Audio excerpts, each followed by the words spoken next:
Good morning. We are ending the week after that already saw several major changes in the politics and geopolitics of energy security around the world. Kevin Book, good morning and welcome to Energy Shots. Good morning, Joseph. What happened this week? Well, I think we saw the start of what's going to be a few weeks of dynamism and intrigue in global energy politics. The United States announced this week, because of the stalled negotiations around peace in Ukraine, that we are finally going to sanction the major Russian oil exporters. And while we don't know exactly what's going to happen in global markets, it looks like this could be real this time. It seems to have brought sort of trough to peak $5 a barrel to the Brent crude front month, which is no small thing if you work backwards from an elasticity of demand. And who at home doesn't work backwards from an elasticity of demand? That implies somewhere between 750,000 barrels per day at sort of one low-end range to more than 2.5 million barrels per day of dislocation. That's what the market is pricing in right now. Things tend to settle when people understand parameters and terms. And we don't know how long sanctions last or how much they escalate. Right. But we do know this seems to have gotten a lot of attention both in markets and in politics. We saw already announcements from China that their state companies are going to stop buying Russian crude. I think the Indians are starting to get nervous about their own purchases. What are you watching for in the next few days? Well, the question is whether this was a sort of the one in a long time, one and done kind of thing, or whether it's the first in a series. If we look to see whether or not there's reinforcement from the Graham bill on Capitol Hill, for example, I think traders might start to take this more seriously, could add to the premium. If we see some sort of dialogue or perhaps a discussion that looks like there's a retreat coming, then some of that premium probably goes away. And for the keen viewer who is on their phone all weekend, there's a meeting coming up tomorrow that they should be paying attention to. Yeah, so Steve Witkoff, the president's envoy to the Middle East and also really to the Kremlin, and Kirill Dmitriev, his Russian counterpart, due to talk either today or tomorrow, I believe, and could be a conversation, I suspect, about this. This is one element of a few things that I think are really going to tell us a big geopolitical stories over the next few weeks. President Trump is slated to meet with President Xi in Korea on the sidelines of APEC. We have a visit with the Crown Prince, MBS, Crown Prince of Saudi Arabia, coming to Washington. And our big topic today is thinking through the evolving situation with respect to Venezuela. Yeah, it's really a story that I think is getting a lot of attention without a lot of recourse to the energy implications of it. But I think we can have a discussion about those energy implications. So for the viewers, our colleagues at CSIS are doing a lot of work on the security issues, but just to set the baseline, yes, right? The U.S. has been launching kinetic attacks against what the government is saying are narco-terrorist entities, mostly boats carrying drugs, is what the government is saying. We've moved a pretty strong set of forces into the Southern Caribbean. All of it designed to create pressure on the Maduro regime in Venezuela. And to some extent, Secretary of State Marco Rubio has used what I would describe as sort of a transitive property of geopolitics. He's essentially said the U.S. is at war with drug cartels. Nicolas Maduro, the president of Venezuela, is the head of a cartel. Right. And therefore, the implication by the transitive property would be that there is some sort of conflict that could escalate. But the reality here is that this is not just a drug story, because whenever you talk about Venezuela, we have to be able to talk about energy. So let's get started with kind of the recent history of Venezuelan oil production and talk a little bit about the geopolitical implications of what may be happening. Sure. A couple of things about the Venezuelan barrels. First, they're heavy and sour. They work well in the refineries in the Gulf Coast here in the United States. Starting in November of 2022, when the Biden administration granted a general license to allow Chevron to resume production and export activities, you can see production rising from roughly 600,000 barrels per day, to just a little bit over 1 million, depending on which statistical outlet you get your data from. And that reflects also along the way a further liberalization of our sanctions regime that went into effect in January of 2019 during the first Trump administration. But let's talk a little bit, about the context as well.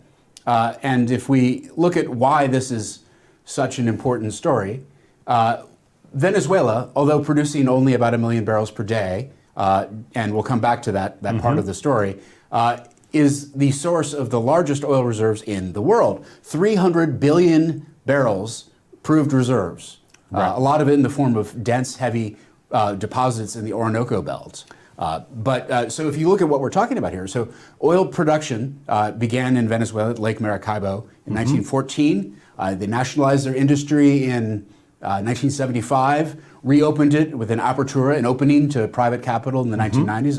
1995, took an additional stake with joint ventures, subsequently started to sort of renationalize, slowly taxing and then nationalizing. This is an enormous resource. I mean, we should pause on this for those who haven't studied this as intensely as you may have. I mean, if you look at these are proven oil reserves, Saudi Arabia, enormous producer, head of the OPEC coalition, is the holder of a massive reserve. The U.S., largest producer in the world, has a relatively small set of reserves. Well, Venezuela producing proven reserves. Venezuela producing 1 million barrels a day, but holding the largest shows you how let's take a look at the next slide. Yep. Because I think that really gets to your point there, Joseph. So with that 300 billion barrel reserve, Saudi Arabia is doing about 11 million barrels per day in liquids, based on Energy Institute numbers for 2024. The U.S. is doing 20 million barrels per day in liquids, which is it's a lot more for a lower base. And there's Venezuela coming in just a tad under a million barrels per day. And then actually, funny enough, here's Russia, the producer that we talked about at the very beginning. Yes. But this is remarkable mismanagement of the resource. Well, it's a set of conditions that have evolved over time. Right. Some of them were political on the Venezuelan side. The labor strike coup issues that occurred in 2002, 2003 led to a firing of a lot of skilled labor inside PDVSA, the state oil company. And then the nationalization and expropriation that followed really started to erode the capabilities. Right. There are still very capable producers, but there's a gap between that reserve and that production. And so that really gets us down from, so here we are, if we look in 1998 or so, we're about 3.5 million barrels per day, peak 3.45, something like that. It comes back up again to about 3.3 in the early 2000s, and then just a steady decline before that rebound after the sanctions relief of the Biden era. And let's talk a little bit about the relationship of the U.S. and Venezuela when it comes to oil flows over that same period. Well, that's where this gets interesting. We've been importing a lot of Venezuelan oil, but it's been decreasing. Again, those refineries in the Gulf Coast are very well suited to process that crude profitably and efficiently to deliver high-value products for U.S. and global customers. But at the same time, the U.S., this green line down here, shows the trend of imports from the United States to Venezuela of diluents that can be used to dilute. Diluent is a substance that dilutes that heavy crude so it can be moved for processing, and then ultimately, more recently, just blended into that heavy crude so that it can be exported. Now, here's where I think things get very interesting. Yes. Right? So there's an economic opportunity on both sides of this. Here in the United States, a very significant one. We have the right kind of refineries to process that crude. We also have refineries that are selling products that could go into help that production of that crude. So if we step back again to the political storyline, if it is true that the U.S. is pursuing some sort of regime change policies, creating pressure on the Maduro government, energy probably has to play a role in whatever follows from the potential challenge, the potential conflict we're seeing today. Well, can I be blunt? Yes. Okay, so we have a president who has said in the past about other oil-producing nations that we should take the oil. I'm not sure that, that again, that's a metaphor perhaps more than a literal statement. Right. One wants to take that seriously, but maybe not literally. But the idea is that there's some greater access opportunity. Yes. Recent news reports indicate that President Maduro communicated to the White House that he would be willing to increase that access opportunity for U.S. producers in order to preserve his presidency, his ability to remain in office. And apparently that was rebuffed and rejected. Right. And so, to be blunt, to be, maybe a little apolitically correct, politically incorrect, both of those, I guess, at the same time, the policy may be that, if there's regime change, then there can be greater access. Well, let's talk about two things, just to dial in a little bit on what's happened over the last year and a half. I think before we talk about the political story, which you and I do want to spend a moment on, let's just touch base on a couple things. if you look at the recent past, so this is October to October of this year, and the numbers and export numbers from Venezuela are incomplete for October, so that's why that's probably lower. We get a sense of what the shifts in the destination of Venezuelan exports have been over the past year. So, coming off your chart, which showed this dramatically decreasing exports to the U.S., there was still a small amount, a few million barrels per day, a few 100,000 barrels per day. But the big consumer of Venezuelan exports right now is China. Well, right here, this part where it drops off, the green being the United States, this is when the Trump administration ends the sanctions of relief that the Biden administration provided. Yes. And then toward the end of this year, we see the rise of Malaysia as a key importer of crude. And I'm not totally sure whether that's being consumed in Malaysia or being passed on. Well, there's a product known informally as the Malaysian blend, which are barrels that transit Malaysia and then are received by further destinations, often China. Right.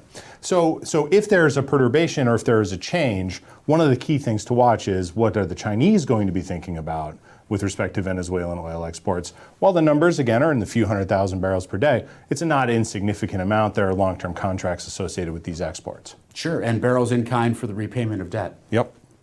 And then lastly, we can think about the distillate and products that are being imported into Venezuela. Should this conflict continue, how is that going to affect production and the ability of Venezuela to continue the oil trade? Over the same period, October to October of this year, you see the continued import of products from the U.S. used as diluent, and then after the sanctions were reimposed, that flow stops. All of it's coming from Russia. This is showing down here, these red bars at the bottom, Joseph, are showing that essentially it is just Russia right now that appears to be supplying the diluent to facilitate the production of Venezuelan crude. Yes, this is this data comes from the Vortexa company. It's a agglomeration. It's a sums of kind of individual ships, and all of the data shows comes from Russia at this time. So there is a mutually beneficial opportunity here where the United States can play. And what this chart seems to be suggesting is that the geopolitical consequence of severing those trade ties could be a tighter coupling between Venezuela and Russia. Yeah, I think that is definitely true. So the question then becomes, like, what is the geopolitical story that we're going to be watching over the next few weeks? As you say, we have a president who has said we shouldn't, if we're going to do regime change, we should take the oil. We have a oil type that is quite suitable for U.S. refinery consumption. And we have a president who sees energy resources as a very important for economic strategy, security strategy. In particular, you have to think that them being just across the Caribbean from the major refinery complexes in the United States has to be on the mind of American leadership. Proximity is a form of energy security. Right.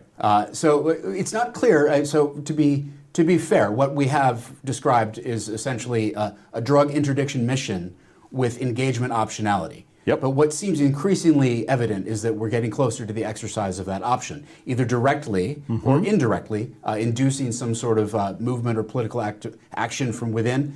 There's been reports that the president himself has confirmed of CIA operations being at least condoned, if not active, in the country.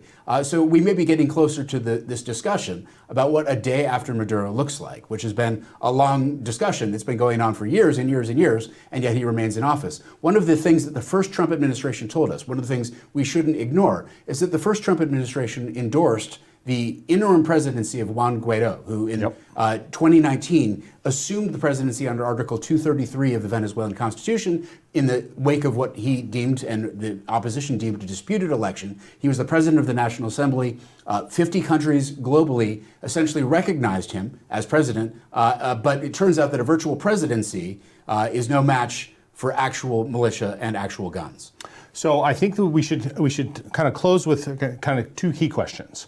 One, if there is a conflict in Venezuela that brews up or starts, what are the immediate market impacts for global balances with respect to already running Venezuelan exports? And there we see a few 100,000 barrels per day. This is going to be a smaller disturbance than what we might see out of the recent Russia sanctions, and price moving in a few dollars. But an important one, because it's a heavy oil disturbance. And when heavy oil is short, when the light-heavy spread is closing because of that, losing those barrels is significant. And then if we are starting to think about a post-Maduro world, whether there's a regime change or he steps down because of pressure from the United States, what might that mean for the renewed Venezuelan energy industry? And I guess we'll have to see. There's a lot of investment to be done, and the political structure that creates context for that investment will be very important. I think there are a couple things to watch when I'm kind of looking at this situation. One, what is the role of American firms going back into Venezuela?